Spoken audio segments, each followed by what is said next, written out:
Halo guys, Assalamualaikum warahmatullahi wabarakatuh. Terima kasih untuk kalian yang sudah menonton video ini. Jadi di video kali ini aku mau ngebahas tentang kasus hilangnya Madeleine McCann.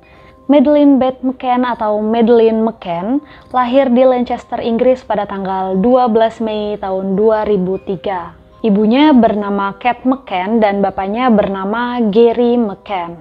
Maddie merupakan gadis kecil yang hilang ketika dia berusia 3 tahun dan hingga sekarang tidak diketahui di mana keberadaannya. Selama 13 tahun polisi menyelidiki kasus hilangnya Madeleine ini, tapi tidak ditemukan bagaimana titik terang kondisi gadis kecil ini, entah itu meninggal ataupun masih hidup. Hal itu karena banyak terjadi kejanggalan-kejanggalan yang menyulitkan polisi untuk menemukan titik terang dari kasus ini. Sampai pada bulan Juni tahun 2020, Kejaksaan Jerman akhirnya mengumumkan bahwa Madeleine McCann ini sudah dinyatakan meninggal dunia dan mereka sudah menemukan tersangka dalam kasus tersebut.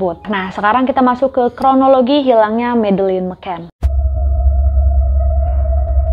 Jadi pada tanggal 3 Mei 2007, Maddie berlibur bersama keluarganya di Praia Dallas di wilayah Algarve, Portugis. Saat itu dia berlibur bersama kedua orang tuanya, kedua adik kembarnya, 7 orang teman orang tuanya beserta dengan anak-anak mereka. Saat itu, keluarga McCann memesan apartemen, yaitu apartemen 5A Rua Agostinho da Silva. Apartemen tersebut terdiri dari 2 buah kamar dan juga 2 pintu masuk yang dapat diakses oleh orang banyak, yaitu melalui pintu teras dan juga pintu bagian depan. Singkat cerita, pada pukul 19.00, Maddie dan adiknya ditidurkan oleh kedua orang tuanya. Saat itu, Maddie menggunakan piyama berlengan pendek berwarna pink dan putih. Pada pukul 20.30 malam, orang tuanya ini meninggalkan Maddie dan adiknya untuk makan bersama teman-temannya di sebuah restoran, yaitu restoran tapas yang jaraknya hanya sekitar 55 meter dari apartemen mereka. Saat itu, keluarga McCann hanya menutup pintu kamarnya tetapi tidak mengunci pintu tersebut. Saat itu, kondisi tirai juga masih tertutup. Nah, hal itu mereka lakukan agar mereka mudah untuk masuk ketika memeriksa anak-anaknya. Menurut penuturan dari mereka, setiap setengah jam sekali mereka kembali untuk menengok anak-anaknya di kamar, lalu kemudian kembali lagi ke restoran. Sampai pada pukul 21.05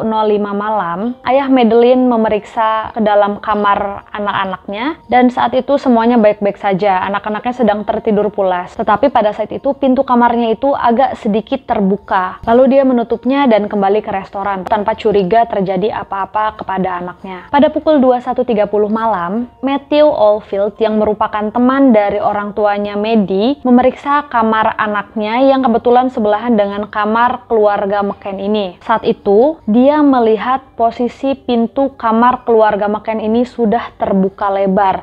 Tetapi dia tidak menaruh kecurigaan apa-apa dan hanya menutup pintunya begitu saja tanpa melihat bagaimana kondisi anak-anak McCann di dalam. Apakah masih ada ataupun sudah tidak ada.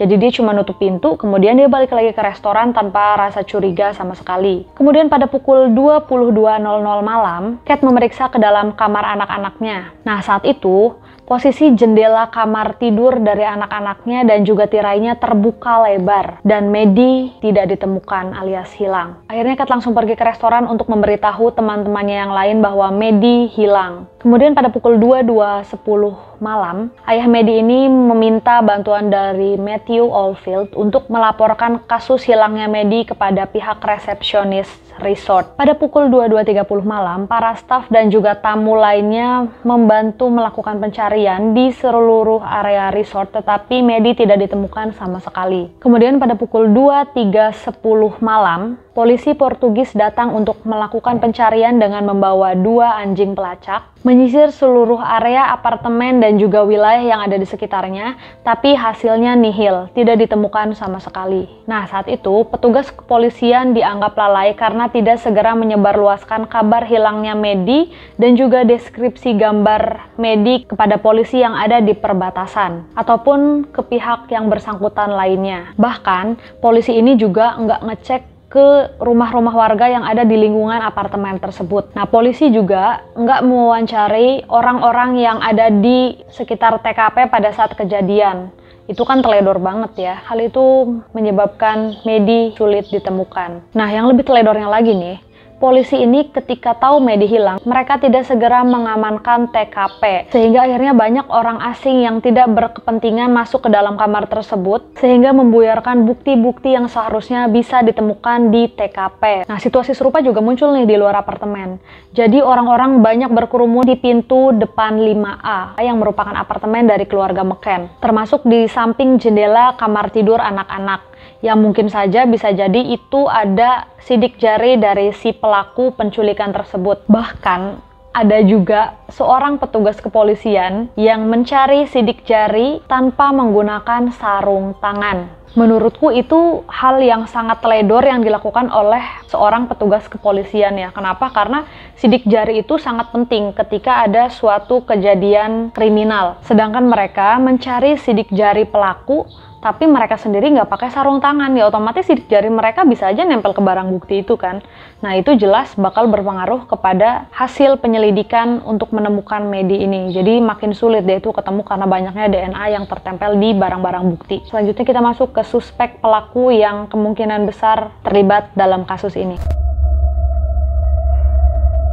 Suspek pelaku yang pertama yaitu Robert Murat. Nah, berdasarkan kesaksian dari Jane Tanner yang merupakan teman keluarga McCann, pada pukul 21.15 malam, dia melihat seorang pria membawa seorang anak kecil di dekat persimpangan kamar keluarga McCann. Anak yang berada di pelukan pria tersebut menggunakan baju berwarna pink dengan motif bunga dan borgol di kaki, mirip dengan baju yang dipakai oleh Madeleine. Tanner menggambarkan bahwa pria tersebut berkulit putih, tingginya sekitar 1,70, berpenampilan Eropa Selatan, menggunakan celana berwarna krem dan juga jaket yang gelap. Tapi setelah diselidiki oleh pihak kepolisian, mereka mengatakan bahwa pria yang dilihat oleh Tanner ini diidentifikasikan bernama Robert Murat. Nah, kemudian pada tanggal 15 Mei 2007, rumah Robert Murat ini kemudian digeledah oleh polisi dan dua rekannya diinterogasi. Tapi semua tuduhan itu bisa terpatahkan karena faktanya saat itu dia kembali ke apartemennya untuk menjemput putrinya dari penelitian Ocean Club. Jadi status tersangka pada Robert Murat ini dicabut pada Juli tahun 2008. Nah, suspek pelaku yang kedua yaitu seorang wanita muda yang mencurigakan. Berdasarkan kesaksian dari Jenny Murat yang merupakan ibu kandung dari Robert Murat ketika dia diinterogasi oleh polisi, pada malam saat hilangnya Medi dan ketika dia melewati kamar keluarga McCann, dia melihat seorang wanita muda mengenakan pakaian berwarna plum terlihat sangat mencurigakan. Dia juga mengatakan bahwa dia melihat mobil kecil berwarna coklat melaju dengan kecepatan tinggi menuju ke arah apartemen tempat Madeleine hilang. Nah, karena kurangnya bukti, akhirnya keterangan yang diungkapkan oleh Jenny Murat kepada polisi ini dianggap tidak valid. Kemudian suspek pelaku yang ketiga yaitu Matthew Oldfield, yang tidak lain merupakan teman dari orang tua Medi. Matthew Oldfield juga sempat dijadikan sebagai suspek tersangka oleh pihak kepolisian karena ketika dia memeriksa kamar keluarga McCann, dia membiarkan jendela kamar keluarga McCann terbuka begitu saja tanpa memeriksanya terlebih dahulu sebelum dia menutup pintu kamar yang terbuka. Nah, jadi polisi ini curiga kalau si Matthew ini bersekongkol dengan si pelaku untuk mengambil Medi melalui jendela kamarnya karena dia kan ngebiarin jendela kamarnya itu terbuka gitu aja. Jadi dia nggak curiga sama sekali, langsung nutup pintunya dan kembali ke restoran. Nah, tapi karena kurangnya bukti, akhirnya Matthew dianggap tidak bersalah. Suspek pelaku terakhir yang banyak diyakini oleh masyarakat bahwa mereka adalah pelakunya. Siapa itu? Yaitu orang tua Medi sendiri.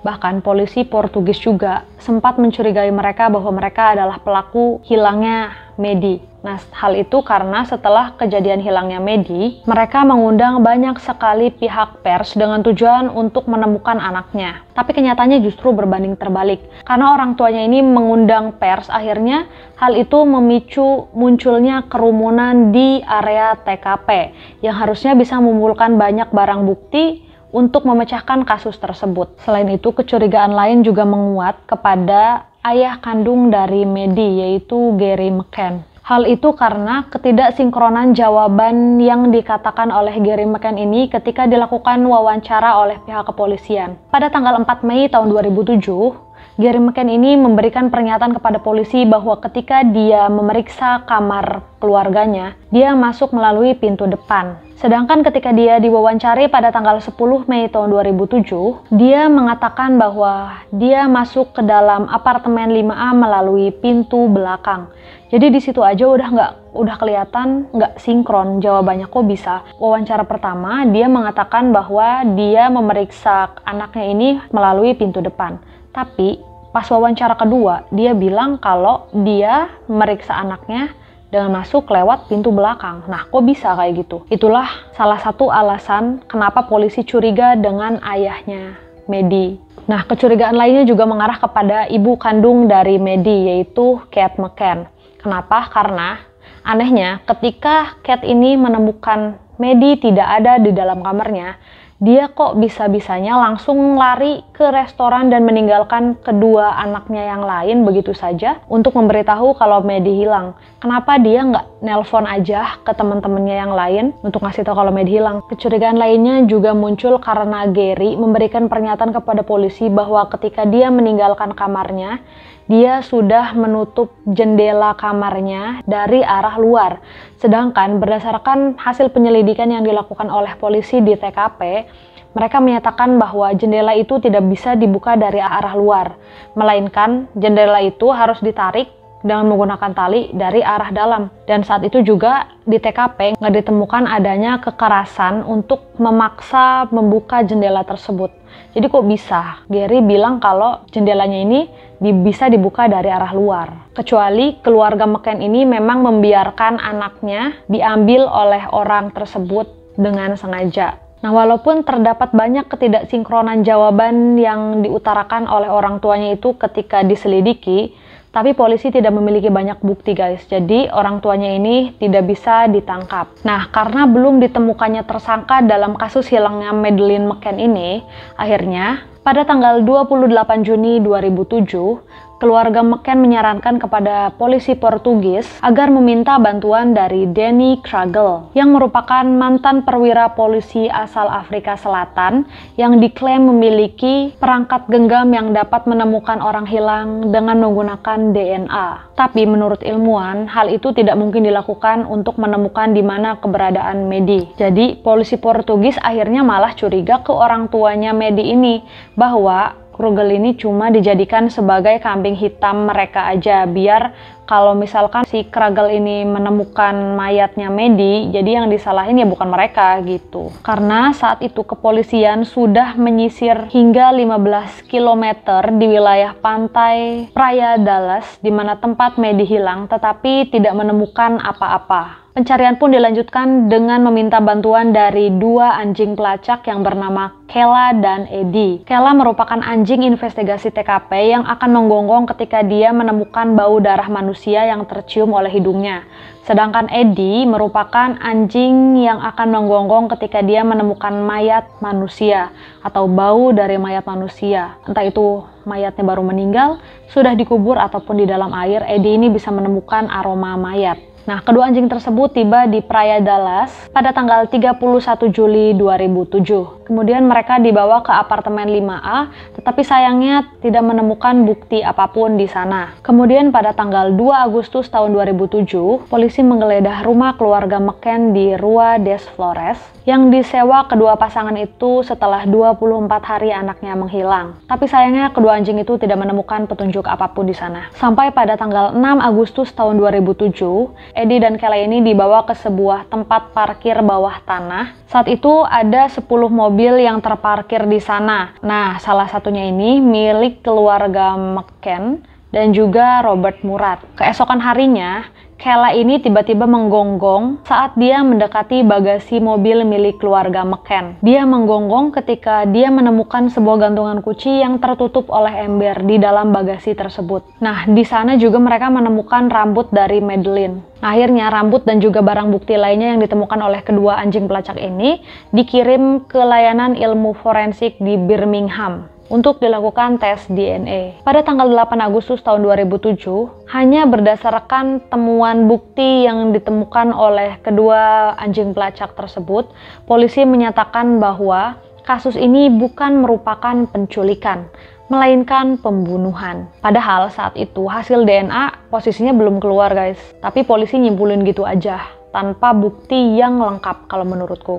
Terus setelah itu, keluarga McCann akhirnya dipanggil untuk diinterogasi. Kemudian pada tanggal 3 September 2007, John Lowe dari Layanan Ilmu Forensik menyatakan kepada polisi bahwa sampel yang mereka dapatkan sebagai bukti gagal diidentifikasi karena rumit. Nah, jadi layanan ilmu forensik pada saat itu gagal untuk mecahin DNA dari Maddie ini. Kemudian pada tanggal 7 September 2007, orang tua Maddie ditetapkan sebagai tersangka karena telah ditemukannya bukti di dalam bagasi mereka. Tetapi saat itu, Kat yang merupakan ibu kandung dari Maddie menolak untuk menjawab ketika dia diinterogasi selama 11 jam oleh pihak kepolisian. Jadi polisi menyimpulkan bahwa Madeleine meninggal di apartemen 5A akibat dari kecelakaan yang dilakukan oleh kedua orang tuanya tersebut. Kemudian orang tuanya ini membawa mayat Maddie ke suatu tempat yang tidak diketahui oleh orang lain, dan 7 orang kawannya membantu menutupi kasus tersebut dengan berbohong kepada pihak polisi. Tapi itu hanya dugaan sementara karena pada dasarnya buktinya ini belum kekumpul banyak. Jadi akhirnya kedua orang tua Maddie ini dibebaskan. Kemudian pada tanggal 2 Oktober 2007, Kepala Inspektur Gonçalo Amaral selaku koordinator penyelidikan dipindahkan jabatannya dari Portimao ke Faro terkait penyelidikan atas kasus lain, yaitu kasus hilangnya Joanna Cipriano. Jadi Joanna Cipriano ini hilang ketika dia berusia 8 tahun di tempat yang sama di tempat Maddie hilang, yaitu di wilayah Praia Dallas, dan tubuhnya belum ditemukan hingga sekarang, sama dengan kasusnya Maddie. Ibu dan juga saudara laki-lakinya saat itu memberikan pernyataan bahwa mereka membunuh Joanna karena desakan dari pihak kepolisian. Jadi polisi waktu itu ngancem ibu sama kakaknya ini kalau nggak ngaku dipukulin tuh kakaknya. Dan emang iya, posisinya waktu itu kakaknya itu dipukulin. Jadi mau nggak mau mereka mengakui apa yang nggak mereka perbuat gitu. Waktu kejadian itu Amaral emang nggak datang, tapi dia diduga menutupi orang lain dalam kejadian tersebut. Oleh karena itu, diambil alih oleh Paulo Robelo. Pada bulan April tahun 2008, 7 orang teman dari orang tua Maddie diwawancarai oleh kepolisian Inggris. Saat itu, polisi berencana untuk melakukan rekonstruksi di TKP bersama dengan orang tua Maddie dan 7 orang kawannya yang lain itu. Tapi sayangnya 7 orang tersebut menolak untuk melakukan rekonstruksi karena hubungan buruk yang terjadi dengan pihak kepolisian yang dilakukan ketika penyelidikan sebelumnya. Kemudian pada bulan Mei tahun 2008, jaksa penuntut Portugis memberikan beberapa tuduhan kepada keluarga McCann, termasuk penelantaran anak, penculikan, pembunuhan, dan pembuangan mayat. Pada 21 Juli tahun 2008, Jaksa Agung Portugis memutuskan bahwa tidak ada bukti yang mengaitkan keluarga McCann dengan kasus hilangnya Madeleine McCann. Sehingga pada saat itu status tersangka yang disematkan kepada orang tua Maddie ini akhirnya dicabut dan kasusnya ditutup. Nah, kemudian pada tahun 2009, keluarga McCann ini bertemu dengan Menteri Dalam Negeri Inggris, Alan Johnson, untuk meninjau kembali kasus hilangnya anak mereka. Dan kemudian John meminta laporan dari Jim Gamble yang merupakan kepala pusat eksploitasi anak. Nah, karena belum juga menemukan titik terang, pada tanggal 11 Mei tahun 2011, Kate McCann akhirnya mengirimkan surat terbuka kepada Perdana Menteri Inggris, David Cameron, untuk membuka kembali kasus Madeleine yang belum juga ditemukan hingga sekarang. Kemudian pada bulan Mei tahun 2011, di bawah naungan dari Theresa May yang merupakan Menteri Dalam Negeri saat itu, akhirnya polisi metropolitan Inggris memulai penyelidikan dengan tim yang terdiri dari 29 detektif dan sisanya warga lokal. Kemudian pada Mei tahun 2013, polisi bertemu dengan 12 orang pekerja yang berada di Ocean Club ketika Maddie menghilang. Kemudian pada bulan Oktober tahun 2013, polisi metropolitan Inggris dan juga BBC melakukan rekonstruksi perkara di TKP. Setelah itu, mereka mencoba melacak panggilan telepon dengan dibantu oleh 30 negara lainnya. Saat itu polisi mengawasi siapa saja yang melakukan panggilan telepon di lokasi kejadian ketika Madeleine menghilang. Tapi masih juga nih, nggak ditemuin bukti apa-apa. Kemudian pada Juni 2014, polisi metropolitan Inggris ditemani dengan arkeolog dan juga anjing pelacak mereka menggeledah sebuah saluran udara dan menemukan tanah kosong seluas 15 hektar di wilayah Praia Dallas. Tapi setelah menggeledah wilayah kosong tersebut, tersebut tidak ditemukan bukti apapun. Setelah itu, selama bertahun-tahun ke depan, kasus hilangnya Madeleine ini masih belum juga terungkap. Hingga pada bulan Juni tahun 2020 kemarin, Jaksa Penuntut Umum Kota Braunschweig di Jerman mengungkapkan adanya keterlibatan seorang pria berusia 43 tahun yang diidentifikasi sebagai Christian Brechner. Nah, saat itu, mobil yang dipakai oleh tersangka langsung berpindah tangan kepada pemilik lain sehari setelah Maddie menghilang. Lalu kantor kejaksaan memulai proses persidangan atas dugaan pembunuhan Madeleine McCann. Hans Christian Walter dari pihak kejaksaan menyatakan bahwa Madeleine sudah meninggal dunia. Tersangka ini ditangkap karena telah melakukan pelecehan terhadap anak-anak dan juga telah melakukan perdagangan narkoba. Kemudian pada Desember tahun 2019, Christian ini ditangkap karena telah melakukan penyerangan kepada seorang turis Amerika berusia 72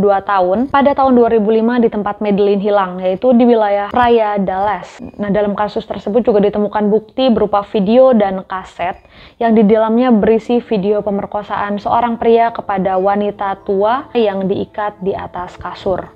Selain itu, menurut keterangan polisi, Christian Brechner ini tinggal di Praia Dallas ini dari tahun 1995 sampai tahun 2007, tahun di mana Madeleine hilang. Karena perkembangan terbaru dari kasus Madeleine ini, akhirnya polisi Eropa memutuskan untuk membuka kembali beberapa kasus lama hilangnya anak-anak di wilayah tersebut, termasuk kasus hilangnya Joanna Cipriano yang hilang di tempat yang sama, yaitu di Praia Dallas, dan sampai saat ini jasadnya nggak ditemukan seperti Madeleine McCann. Jadi sampai sekarang walaupun pelakunya ini sudah tertangkap, tapi sayangnya jasad dari Madeleine McCann ini belum ditemukan hingga sekarang. Jadi kita nggak tahu dia dikubur di mana. Semoga aja kasusnya segera selesai dan mayatnya segera ditemukan dan dikuburkan dengan layak. Oke, sekian pembahasan yang aku sampaikan di video kali ini. Semoga bisa memberikan pengetahuan dan juga wawasan untuk kalian semua, terutama para ibu-ibu ataupun para bapak-bapak, agar lebih ekstra lagi dalam menjaga anaknya dimanapun kalian berada. Karena kejahatan itu bisa terjadi di mana aja, penculikan itu bisa terjadi di mana aja. Jangan sampai anak kita menjadi korban hanya karena keteledoran dari orang tua itu sendiri. Jangan lupa like, komen, dan subscribe kalau kalian suka sama videonya, biar kalian gak ketinggalan info kalau aku update video menarik lainnya di channel aku. Bye!